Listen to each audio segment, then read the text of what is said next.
Hello everyone, this is Belinda again with Lesson 10 of A Course in Miracles. The Lesson 10 states, my thoughts do not mean anything. And about Lesson 10 is when, that was about 2 or 3 days ago, is when all my discomfort kind of came to a head. I felt just terrible. And I kind of had a little eruption, and that's when I had the epiphany about how I was constantly focusing on and doing it more than the 3 to 4 times as recommended in the lessons.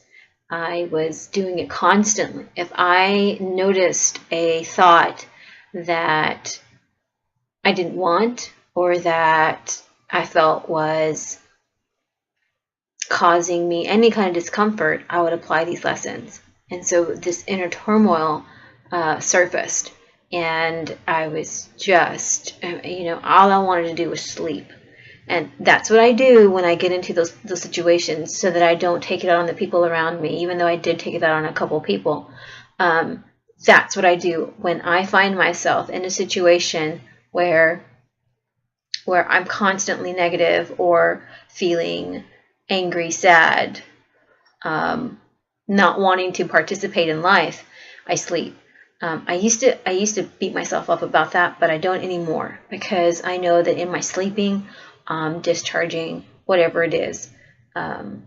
That's how I can cope with. So I take a lot of naps. That's how I cope with letting go of needing to understand and trusting and having faith in the process. So my thoughts do not mean anything.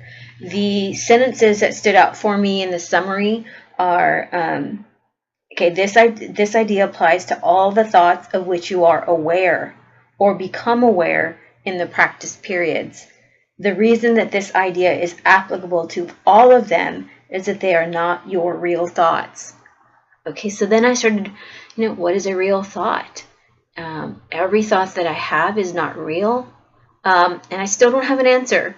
I haven't, I'm letting that come through to me naturally, and I'm not going to go out and just seek for this answer. I'm going to let it come to me naturally, which is something else that I'm very guilty of. I ask, and then I don't trust that when I'm ready, the information will come. I go looking for it, and I try to figure things out, and that's just a hamster in a hamster wheel. It never ends. So, and it's exhausting. It really is. So that is one of the questions that I'm going to allow to come to me. What are real thoughts? Something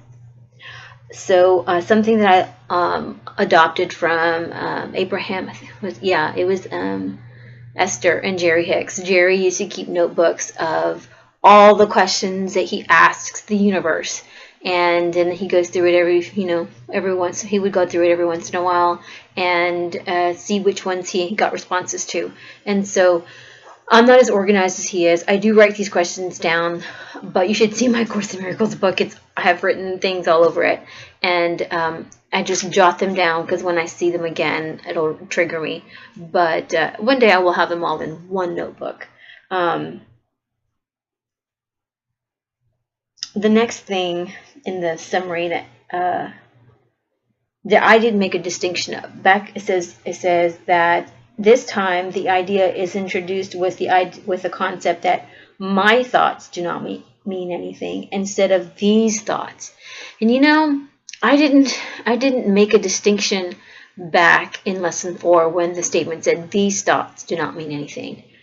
I really didn't. To me, these and my are synonymous. They're one and the same.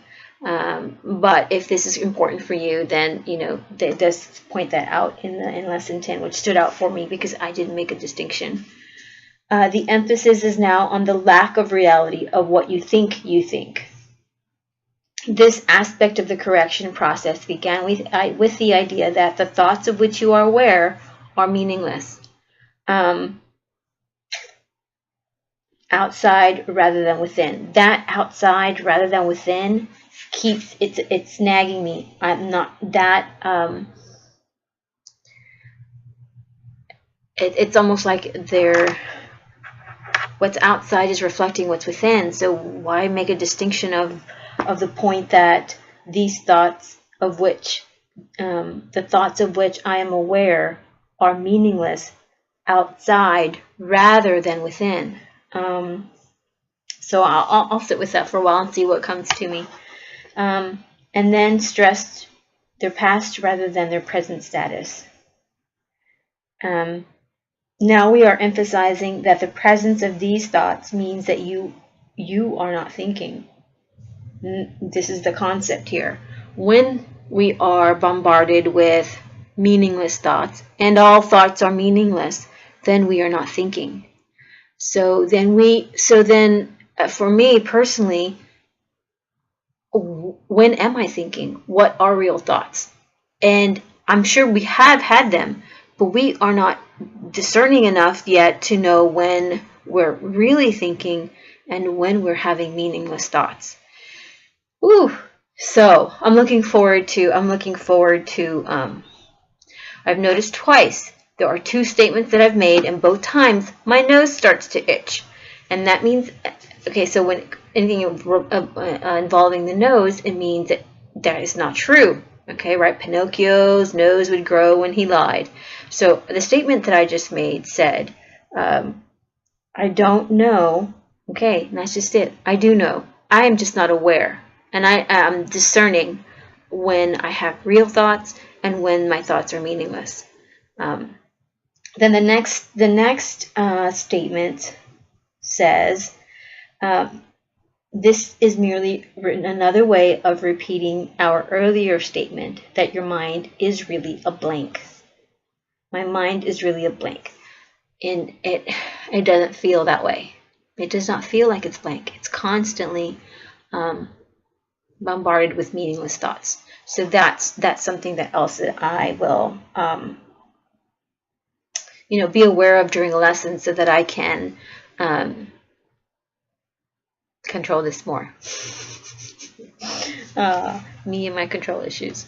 So the next thing that I have underlined here is, so we close our eyes for this exercise and introduce our thoughts by repeating the idea for today quite slowly to ourselves. This idea will help to release me from all that I now believe. My thoughts do not mean anything. In fact, if you find it helpful to do so, you might imagine that you are watching an oddly assorted procession going by, which has little if any personal meaning to you. And as each one crosses your mind, say, my thought about controlling everything does not mean anything. My thought about discerning a real thought from a meaningful thought does not mean anything. My thought about how my career needs to improve does not mean anything. Now, again, I'm applying this to all my thoughts currently because I don't have the discernment to determine what a real thought feels like, looks like, what it is, and what a meaningless thought feels like. So this concludes. Oh, I do want to start doing just at least a couple positive statements at the end of each of our lessons to help us from staying stuck in kind of a negative place or a place that's not joyful. So a couple that I picked from the material is, I allow myself to be a happy learner, and I'll probably repeat this a couple more times and slowly and really feel it deep in my solar plexus so that it rings true and I can sink it into my subconscious. When you can focus on each word and do it slowly, it really helps to get it embedded deep within you. The next one is, I allow myself to release all that I now believe that no longer supports me. Alrighty, folks, you have a great day. Thanks for joining me today, and I will see you for lesson 11. Bye.